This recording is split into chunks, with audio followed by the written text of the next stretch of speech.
Big Boss season 8 episode 82க்கான first promo வந்திருக்கு.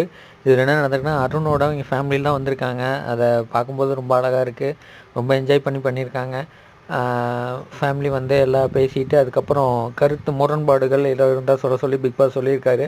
அப்போ வந்து மஞ்சரி ஃபேமிலியிலேருந்து வந்து சொன்னாங்கள்ல, இந்த மாதிரி கருத்தை தெரிவிப்புன்னா அது ஃபன்னாக தான் சொன்னாங்க. அதே மாதிரி முத்துவும் வந்து பார்த்திங்கன்னா, இந்த மாதிரி அடித்து போட்டு ஜெயிலுக்கு போயிடலாமா அப்படிங்கிற மாதிரிலாம் சொன்னீங்களா, அதுவுமே தப்பாக தான் இருக்குது அப்படிங்கிற மாதிரி சொல்லியிருக்காங்க. அது வந்து அதை கூட சொல்லியிருக்க வேண்டாம் தான் எனக்கு தோணுது. அதை ஏன் சொன்னாங்கன்னு தெரில. அவங்க பையனுக்கு சொன்னதுனால அந்த ஆதங்கத்தில் தான் சொல்லியிருக்காங்க. அது கரெக்டாக தான் இருக்குது, தப்பாலாம் இல்லை. அது ஃபன்னாக சொன்னாங்க, இதுவும் ஃபன்னாக தான் போச்சு அப்படிங்கிற மாதிரி தான் தோணுச்சு. செம்ம சூப்பராக எபிசோடு போயிட்டுருக்கு. அருணோட ஃபேமிலியில் நல்லா சூப்பராக சொல்லியிருக்காங்க. உங்கள் உதவி இல்லாமல் நான் இல்லை நம்பர்களே. லைக் பண்ணுங்கள், ஷேர் பண்ணுங்கள், சப்ஸ்கிரைப் பண்ணுங்கள். தேங்க்யூ, பாய்.